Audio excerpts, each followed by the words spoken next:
Bueno, iniciamos entonces con el tema, compañeros, de lo que son las obligaciones. Bueno, la definición de la obligación, vuelvo a decir, el Código Civil no exactamente contempla un concepto. Sin embargo, el artículo aludido del 1319 nos menciona que la obligación o de una declaración y consiste en dar, hacer o no hacer. Podemos decir nosotros que la obligación es No, precisamente... no se escucha bien, Lick. ¿No se escucha, compañeros?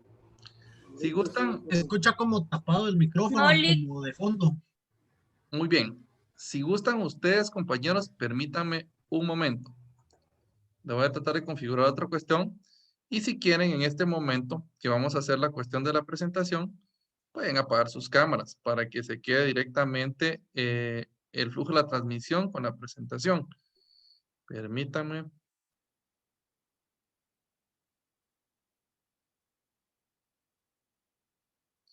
Por favor, compañeros, confírmenme si se puede escuchar correctamente.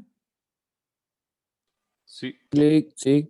Bueno, Sí, volvemos entonces al tema principal. Decíamos que como nuestro código no precisamente concepto, no regula un concepto de lo que es una obligación, podemos decir que la obligación es ese nexo jurídico que resulta de un acto o de una declaración de voluntad que va a consistir en dar, hacer o no hacer alguna cosa. Desde acá volvemos a mencionar que para nosotros las obligaciones no siempre van a ser de dar. Los ejemplos que tuvimos eran fáciles identificarlos cuando hablamos de la compraventa, cuando hablamos de el arrendamiento o de los servicios, porque en todos era fácil. Una persona lo único que tenía que hacer era dar el dinero, pagar por lo que estaba recibiendo, pero no todas las obligaciones son de esta naturaleza. Ahora, quiero que veamos esto, compañeros. Las obligaciones tienen sus elementos. Toda obligación va a tener tres elementos. Está el elemento subjetivo, el elemento objetivo y el elemento formal. Y aquí vamos a tomar como ejemplo algo bien simple, lo que es una venta de comida o una compraventa de comida. Pensemos en un lugar donde vendan pizza, que es lo que tengo aquí de ejemplo. Pensemos en Domino's Pizza. Ahora, para que exista una obligación, tiene que existir los tres elementos. El primero es el elemento subjetivo, que son los sujetos que intervienen en la obligación. O sea, tiene que haber, en el ejemplo que estamos dando ahorita, que es una compraventa, una persona que compre y otra persona que venda. Ahora, el elemento objetivo es la materia propia de la obligación. En sí, los bienes, los materiales o los servicios que constituyen el mero centro de la obligación, que aquí sería la pizza que se va a vender y el dinero con el que se va a pagar el precio de la pizza. Por último, compañeros, está el elemento formal. Que el elemento formal no son más que los requisitos formales que se tienen que reunir para que una obligación sea válida.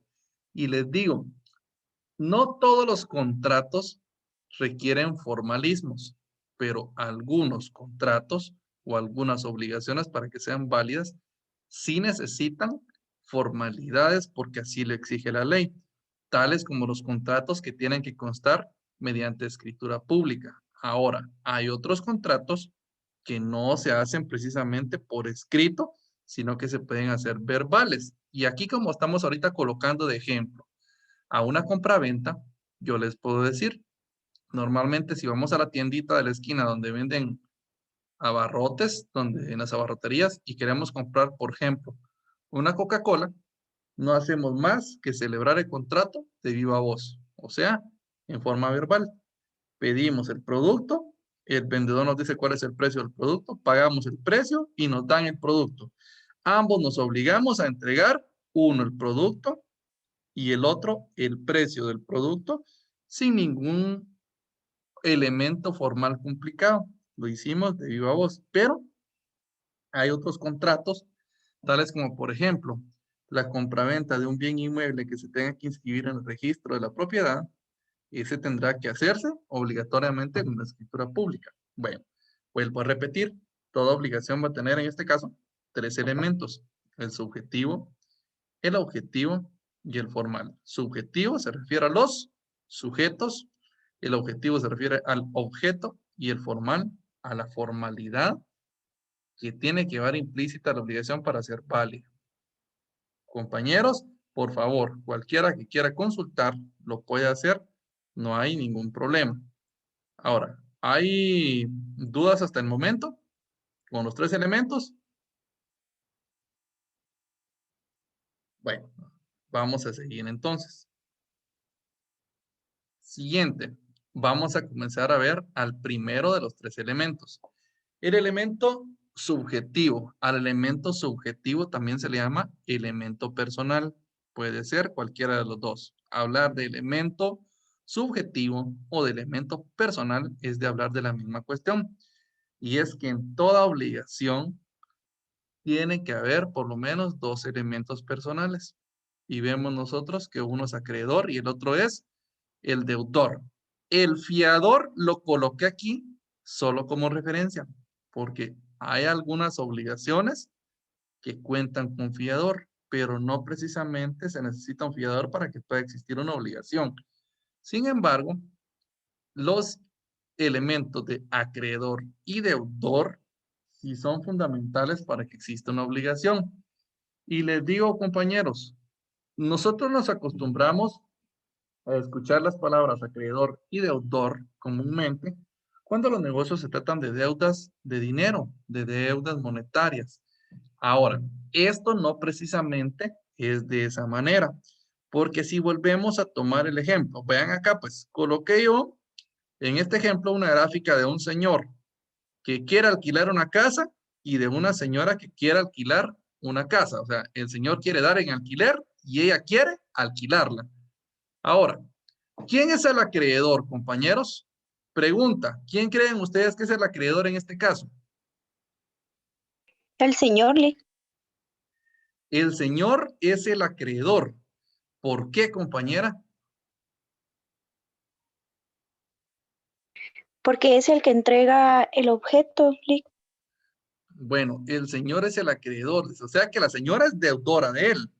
En toda relación hay contractual y de obligaciones, hay un acreedor y va a haber un deudor. Ahora, compañeros, ¿alguno de ustedes considera que la señora es la acreedora? ¿O todos estamos de acuerdo en que el señor es el único acreedor? Para mí que también la señora es acreedora, Lick, porque dice ahí la definición que es quien tiene el derecho de exigir una obligación al deudor. Así Bueno, que ella puede ajá, exigirle a él que mantenga bien la casa, ¿no? Para que ella pagarle. claro, miren pues, Sería dependiendo de la obligación de la que se habla. dependiendo. En este caso, les puse este caso porque este nos representa un caso así bien que completo para que demos el ejemplo. El señor quiere dar en arrendamiento la casa y la señora quiere arrendarla. Ahora, si se llegara a dar el arrendamiento, les pregunto, ¿será que la señora tiene obligaciones con el dueño de la casa? ¿Ella tiene alguna obligación hacia el dueño de la casa, compañeros? Sí, Lick, Sí. pagar. Bueno, entonces, ¿ella es deudora o acreedora? Simplemente. Es algo recíproco. Sí, vean, en cuanto a la obligación de pagar, ella es la deudora. Ella en el contrato de arrendamiento está adquiriendo esa obligación. Pagar la renta, el hecho de pagar la renta, significa que ella es la deudora y que el dueño de la casa es el acreedor. Pero recordemos también, el señor tiene que dejar que la señora use su casa y no usarla él. Él es el propietario, pero él no la va a utilizar. Él tiene que dejar que la señora use su casa. Esa es su obligación. Ahora díganme ustedes, en el uso de la casa, ¿quién es el deudor y quién es el acreedor?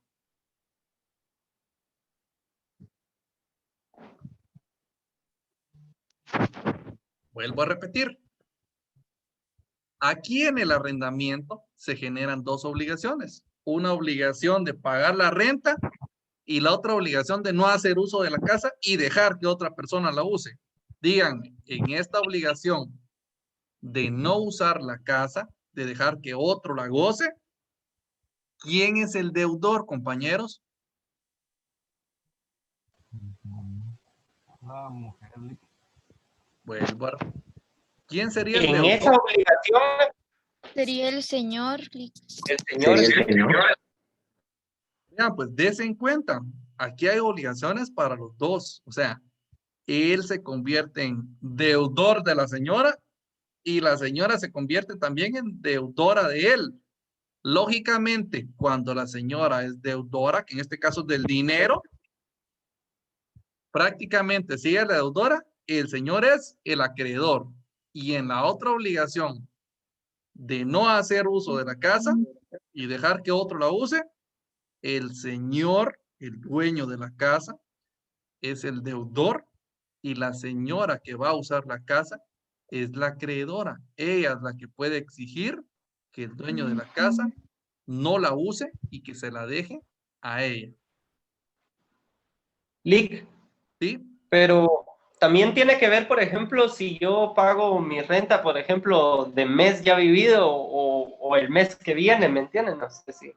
Sí, no, miren, lo de la renta, estamos tomando esto como ejemplo, pero en sí el contrato de arrendamiento es un contrato muy grande, que les va a tocar verlo en Derecho Civil 4. Y las partes pues tienen que arreglar muchas cosas, tienen que acordar muchísimas cosas en un arrendamiento. Y lo de la renta pues es simplemente una de ellas, porque las partes inclusive pueden dejar pagado toda la renta completamente. Ahora, pongámonos a pensar en algo. Miren pues, el señor no tiene la casa, ¿sí? El señor le prestó 10,000 quetzales a la señora. Así de simple. El señor le dio 10,000 quetzales a la señora en calidad de préstamo. Ahora díganme, en este ejemplo que les estoy diciendo ahorita, ¿quién es deudor y quién es acreedor? Vuelvo a repetir. El señor este le prestó 10,000 quetzales a la señora. La señora sería el deudor y el señor el acreedor. Y no hay obligaciones recíprocas. ¿Por qué? El señor no tiene nada que hacer. Él ya no le debe nada a la señora porque le prestó el dinero. La obligación es solo de la señora. Vuelvo a decir, en toda relación va a haber por lo menos un acreedor y un deudor. Ahora bien, el caso del fiador es otra persona que puede también entrar en la obligación, pero este lo que hace es garantizar el cumplimiento de la misma. Decir que si no paga el deudor, paga él en lugar del deudor. ¿Estamos claros, compañeros? Vuelvo a repetir, los que siempre van a ser los elementos personales de la obligación van a ser acreedor y deudor. Y ocasionalmente puede también intervenir un fiador. Bueno, los siguientes, compañeros, los elementos objetivos o reales, que dijimos que constituyen la materia prima o los objetos que se están negociando. Y que en este caso que estábamos hablando, son la pizza que la señora va a vender, que quiere comprar el señor, y el precio que el señor tiene que darle a la señora para comprar la pizza. Esos son los elementos. Y aquí tengo 3 ejemplos. Vean pues, si es una compraventa, así como en el ejemplo que tenemos ahorita, ¿qué es lo que una parte tiene que entregar? ¿Cuál es su obligación? Dar el bien. Y la obligación de la otra, dar el precio. Si fuera un arrendamiento, lo que tiene que permitir una de las partes es el uso de la casa, ¿sí? Permitir el uso del bien. Y la otra parte, ¿qué obligación tiene? Pagar la renta. Dese en cuenta, es la materia pura, lo único que van a negociar las partes en la obligación. Si fueran servicios profesionales, aquí está el ejemplo, que lo que es la consulta médica es simplemente la prestación de un servicio. Y el honorario, que es el dinero que va a pagar las personas. Entonces, lo que hagan o lo que den los elementos subjetivos, o sea, las personas, lo que ellos den o lo que se obliguen a hacer en la obligación es lo que constituye el elemento objetivo o elemento real. ¿Preguntas con estos, compañeros? Bueno, vamos al siguiente. El siguiente elemento mencionamos nosotros que era el elemento formal. El elemento formal es la manera en que se va a perfeccionar el contrato. ¿Cómo se perfeccionan los contratos, compañeros? Hay contratos que se perfeccionan verbalmente. Ahora, hay otros contratos que se perfeccionan por escrito y otros contratos que la ley dice que se perfeccionan, les llama contratos reales. Los contratos que requieren la entrega de la cosa para su perfección. Ahora, cuando nos referimos a contratos verbales, son aquellos que se perfeccionan de viva voz, por palabras. Ahora, los otros contratos que son por escrito son estos contratos que no basta celebrarlos de viva voz. Y les pongo un ejemplo. Compañeros, ¿quiénes de ustedes tienen vehículo afortunadamente? ¿Quiénes ya tienen su carrito, su motilla? Yo, Lick. Boris, ¿qué tiene usted? ¿Tiene carro, tiene moto, tiene las dos? Las dos, Lick. Las dos. Ahora dígame, Boris, ¿será que si yo le quisiera comprar el carrito que tiene a usted de palabra, lo podemos hacer? Yo le diga, mira, voy, le compro el carro y vaya, me dice usted, no tenga pena, aquí está. Y ya está, ya es mío el carro. ¿O será No. que hay que hacer otra cuestión más? Claro, Lick, hay que hacer un traspaso, una compraventa por medio de Hay uno. que hacer un traspaso y hay que mandar todavía el traspaso prácticamente que sea inscrito en la SAT. O sea, ese contrato no puede ser verbal.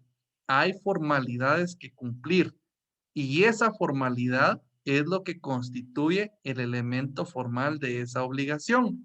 En la obligación que estamos platicando, si acordamos con Boris que yo le voy a comprar el carro, la obligación que va a tener Boris hacia mí es de entregarme la propiedad del carro. Y la obligación que yo voy a tener hacia Boris va a ser pagarle el precio de ese carro. Sin embargo, a pesar que estemos los dos elementos subjetivos o personales que somos nosotros dos, a pesar que también estén los elementos objetivos que es el carro y el dinero, es necesario que la obligación cumpla con su elemento formal, porque si no cumple el elemento formal, simplemente no pueden hacer a la vida jurídica. Ahora, en este caso, vuelvo a repetir, formas de celebrar contratos o formas de obligarse, hay un montón verbalmente, por escrito, cuando se perfeccionan por documentos privados, por escrituras públicas o lo más común, mediante factura. Compañeros, cuando nosotros celebramos cualquier contrato, lo más típico que uno hace son las compraventas. Toditos hacemos compraventas. Bueno, no sé si todos los días, pero la mayoría de los días. Ustedes van, por ejemplo, a la Torre o a la Maxi Despensa. Uno va al supermercado de la Torre, uno elige los productos que le va a vender el supermercado de la Torre, uno paga por los productos. ¿Y en qué forma se perfecciona el contrato? Le hacen un contratito escrito a uno, que es la factura.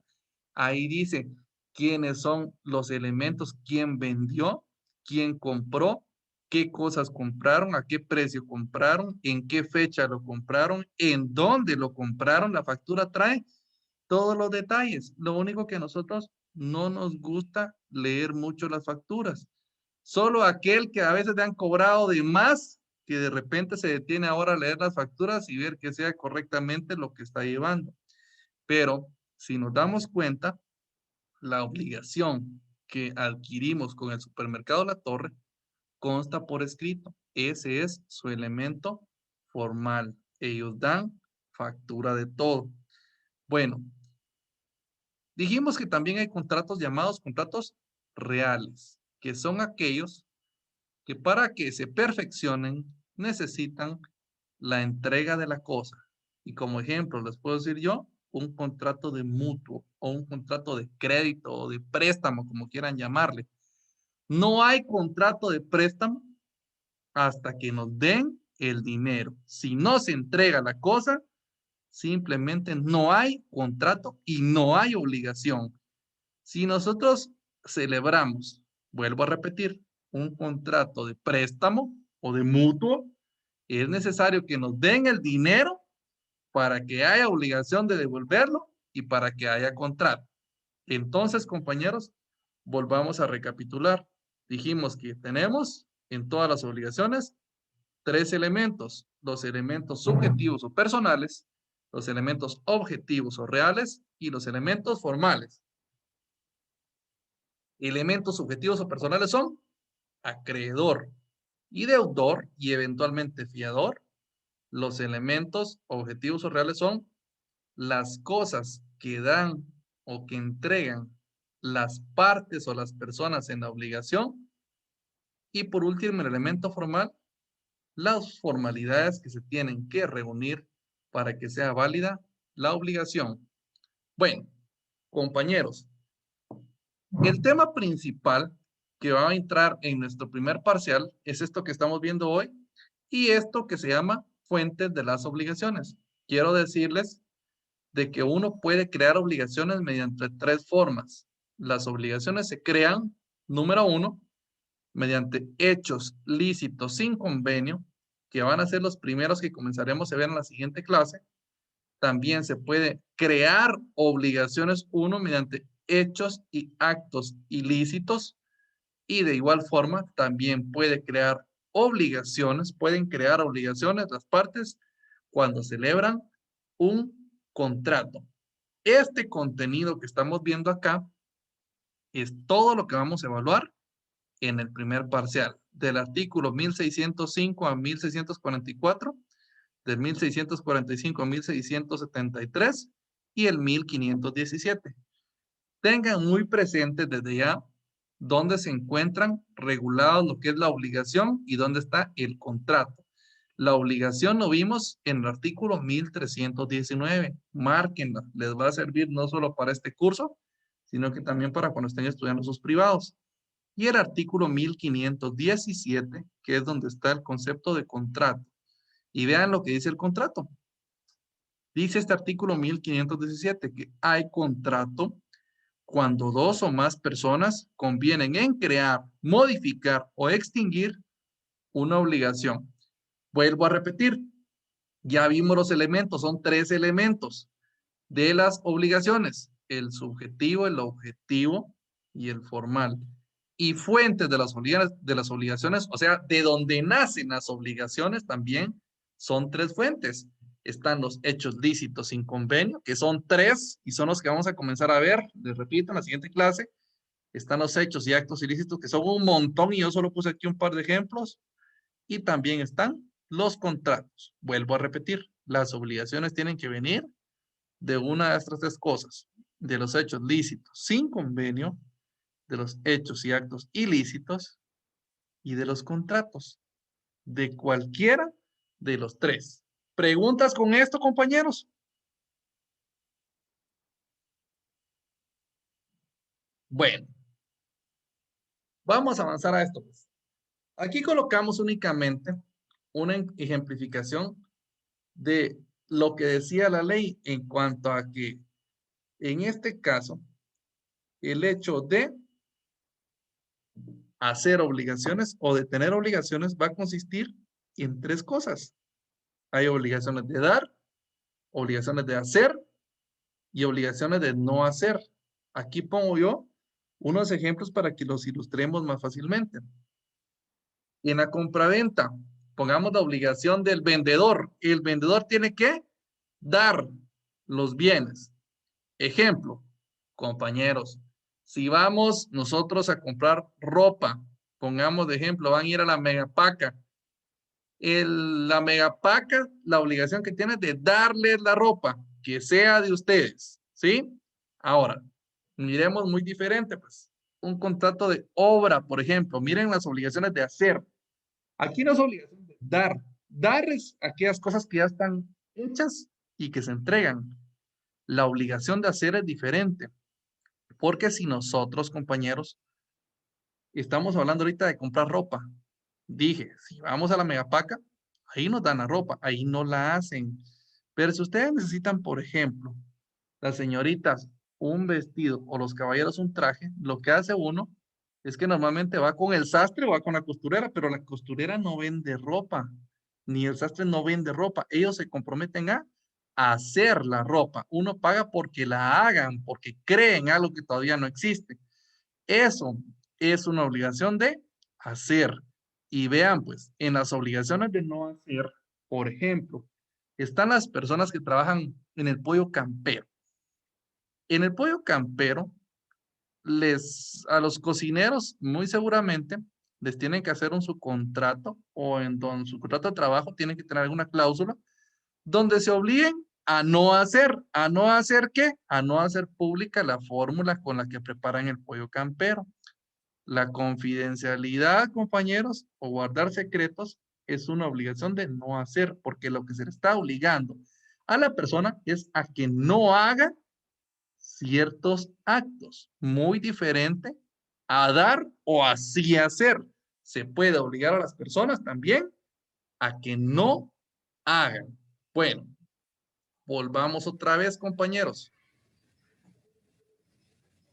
Fíjense pues, la regulación en este caso de lo que son las obligaciones, las vamos a encontrar, dijimos, en la primera parte del libro quinto. Esta presentación, por supuesto, se las voy a hacer llegar. Les voy a enviar el día de mañana el código para que puedan, en este caso, ustedes unirse a la salita de Classroom, como lo hicimos en el semestre anterior, para que las clases y los contenidos que tengamos los vayamos colocando en esa plataforma. Por favor, para la siguiente clase, que va a ser el día jueves, yo les voy a pedir que traten de leer un poquito acerca de la gestión de negocios. ¿Dónde va a comenzar nuestro contenido, compañeros? Por favor, anoten, porque este curso no va exactamente en orden. Los otros cursos los hemos agarrado como desde el primer artículo del libro tal y avanzando. En cambio, en este curso vamos a iniciar a partir del artículo 1605. Ese va a ser el primer tema que vamos a ver. Vamos a iniciar viendo lo que son las fuentes de las obligaciones y comenzaremos con la fuente que se llama hechos lícitos sin convenio. Por favor, compañeros, les ruego que si le pueden dar un poco de lectura a este tema, comiencen a hacerlo. Si les digo, es importante que nos esforcemos desde el principio de este curso. Yo vi que el curso anterior hubieron muchos compañeros que les costó un poco salir adelante con el cursito. Cuando uno no sale bien desde el principio, se complican un poco los cursos. Yo sé que al final se le juntan los exámenes finales de todos los cursos a uno y lo hace un poco más difícil. Y sí les vuelvo a decir, este curso sí es el más complicado que tienen los derechos civiles. Entonces, por favor, pongan su esfuerzo desde el principio y tratemos de salir bien, compañeros, para que al final del curso pues no estemos pasando preocupaciones con los puntos. Compañeros, ¿alguna duda al respecto de todo lo que platicamos?